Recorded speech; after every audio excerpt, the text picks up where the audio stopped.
I have so many pie recipes I want to play with. I've gotten some as heirloom recipes. Some are stabilized through baking, others through gelatin, but they all require a mealy dough.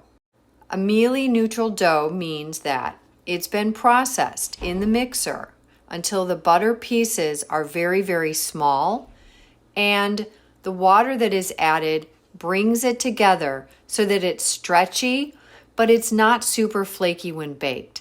This is so that things like pumpkin pie filling don't leak through all the flaky layers. A neutral dough means that it is neutral in flavor. It's not too sweet. There's no sugar in this dough. It's also made with pastry flour, and that means it's low in protein. Now, I seem to be getting the impression that there is some kind of a pastry flour shortage. Let me know if you found this to be true. I just ordered a bunch online, but I can't find it anywhere, and it seems to be out. Nonetheless, it's very useful for keeping your dough very tender.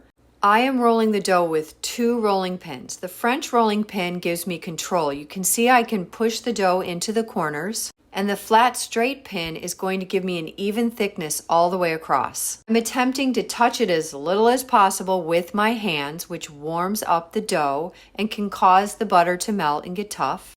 I'm also trying to use as little as flour as I can, and I want it to be the size of a half sheet pan. I'm going to put this in the cooler for about an hour and a half, and then I'm going to cut it into the size I need for different pie pans for a lattice crust and also for some leaf-shaped decorative crust pieces.